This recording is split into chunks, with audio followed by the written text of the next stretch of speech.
नमस्कार मित्रों, स्वागत है आपका ज्ञान गंगा आयुर्वेद क्लासेस में। आज हम लोग बात करने वाले हैं चरक संहिता के सूत्र स्थान का दूसरे चैप्टर के बारे में।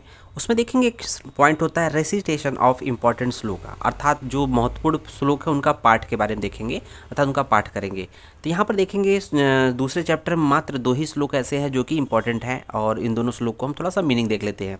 तो देखते हैं कि पहला श्लोक क्या है। मात्रा काल आश्रय युक्ति सिद्धिर युक्तो प्रतिष्ठिता तिष्ठति ऊपरी युक्तज्ञो द्रव्य ज्ञान वताम सदा। तो यहाँ पर देखेंगे कि बोला गया है किसी भी औषध, किसी भी द्रव्य या औषध की जो युक्ति है, युक्ति अर्थात योजना, वो किस पे डिपेंड करती है, उस द्रव्य की औषध की मात्रा और किस समय या अर्थात काल पर निर्भर करती है। और साथ ही साथ इस जो युक्ति में ही औषध की सिद्धि होती है। और ये बातें कही गई है कि युक्तिज्ञो, युक्ति को जानने वाला जो वैद्य होता है, द्रव्य को जानने वाले वैद्य की तुलना में युक्ति को जानने वाला वैद्य श्रेष्ठ होता है, ऐसा बोला गया है। दूसरा श्लोक देख रहे होंगे। तान्य उपस्थित दोषाणाम स्नेह स्वेद उपपादने कर्माणि कुर्वीत मात्रा काल विचार्यन। तो यहाँ पर देखेंगे कि यहाँ पर पंचकर्म की बात की गई है, अर्थात पंचकर्म की मतलब होता है स्नेहन है, एक तरह से बमन है, विरेचन है, वस्ती है, इस तरह की बातें की गई है। तो बोला गया है कि पंचकर्म कब कराना चाहिए, तो इसमें बोला गया है कि तानि उपस्थित दोषाणाम, जब दोष उपस्थित रहे। दोष कहाँ उपस्थित रहे, तो दोष अपने कोष्ठ में उपस्थित रहे, जो दोषों का स्थान बताया गया उस जगह पर उपस्थित दोष हैं, तब दोषों के अनुसार स्नेहन स्वेदन करके क्या करना है, पंचकर्म कराना चाहिए। पंचकर्म कराने के लिए किन बातों का विशेष ध्यान रखना है, तो मात्रा और काल का, अर्थात मात्रा का मतलब यहाँ पर दोष की मात्रा क्या है और किस काल में दोष प्रकोपित हुए, साथ ही साथ औषध की मात्रा और काल के अनुरूप ही पंचकर्म की क्रिया की जाती है। तो इस तरह से हम लोग का ये पार्ट कंप्लीट होता है।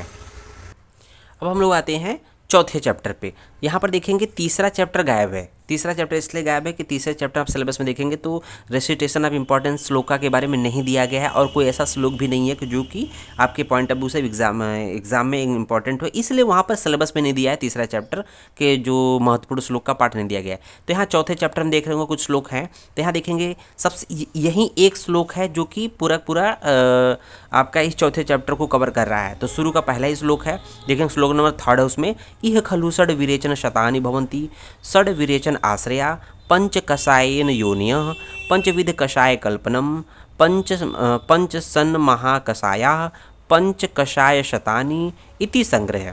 तो यहाँ पर देखेंगे क्या कह रहा है कि यह खलु षड् विरेचन शतानि, षड् विरेचन शतानि अर्थात विरेचन के कितने योग है, 600 योग है। विरेचन के 600 योगों के बारे में बताया गया है। भवंती होता है षड् विरेचन आश्रय, विरेचन द्रव्यों के आश्रय कितने होते हैं, तो 6 होते हैं। उसको देखेंगे पंच कसाय योनिया, कसाई की योनियाँ कितनी है, तो 5 होती है। कसाई की योनि कितनी होती है, 5 होती है।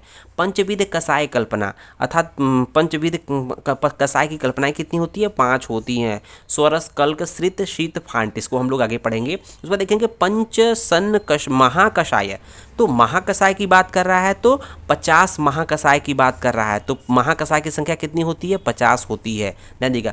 पंच कषाय शतानी, और 500 कषायों के बारे में इस तरह से बोला गया क्योंकि हर एक महाकषाय में हर एक ग्रुप में 10 हैं, तो 10 × 50 = 500 हो जाएगा। इस तरह से 50 कषायों के बारे में, 500 कषायों के बारे में बोल रहा है। इति संग्रह, ये पूरे चैप्टर में पढ़ने हैं। अब आइए एक एक करके बात करते हैं। श्लोक नंबर 2 जो कि इंपॉर्टेंट है।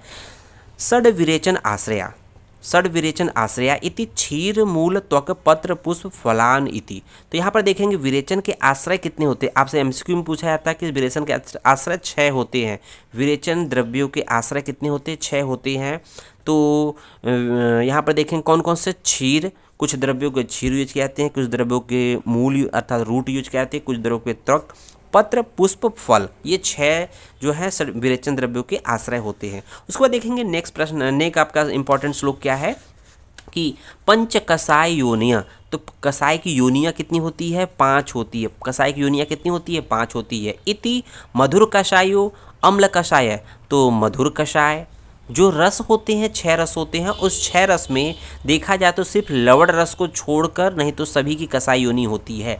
तो मधुर कषाय, अम्ल कषाय, कटु कषाय, तिक्त कषाय, कसाय कसाय। तो ये कषाय कषायश्च इति तंत्रे संज्ञा। तंत्रे मतलब इस आयुर्वेद शास्त्र में ये पंच कषाय की योनियाँ होती है। तो मधुर कषाय, अम्ल कषाय, कटु कषाय, तिक्त कषाय, लवण कषाय को छोड़कर कषाय कषाय, ये कषाय की योनियाँ हैं। उसके बाद देखेंगे कि चौथे नंबर का श्लोक और अंतिम श्लोक है पंचविध कषाय कल्पनमिति। कषाय की कल्पनाएं कितनी होती है, तो पूछा जाता है कि कल्पनाएं कितनी होती है, तो 5 कल्पनाएं होती हैं। कौन कौन सी? कल्पनम इति तद्यथा, स्वरस, कल्क, श्रित, शीत, फांट, कषाय। तो स्वरस क्या होता है? किसी भी द्रव्य को अगर कूट पीस कर या जो ताज़ा होता है उसको निचोड़ लेते हैं, उसका रस निकलता है, स्वरस बोलते हैं उसको। कल्क क्या होता है? किसी भी द्रव्य को उसके पत्ते को लेकर या सूखे द्रव्य को गीला करके जो चटनी बना लेते हैं तो उसको बोलते हैं कल्क। कल्क मतलब चटनी, पेस्ट के रूप में। श्रित का मतलब होता है कि आप देखते हो कि किसी चीज़ को अगर हम बॉयल कर दें तो उसको बोलते हैं श्रित, ठीक है ना। और उसको ठंडा कर दे तो उसको बोलते हैं श्रित। उसको बोलते हैं बॉयल करके ठंडा कर ले तो उसको बोलते हैं श्रित। और फिर उसके बाद क्या होता है कि शीत। शीत का मतलब होता है रात भर किसी द्रव्य को जल में भिगोकर उसको छान लें, अच्छे से उसको निथार लें, तो वो जो जल मिलेगा उसका जो सत्व होता है उस जल में चला जाएगा ठंडे जल में, तो उसको बोलते हैं शीत।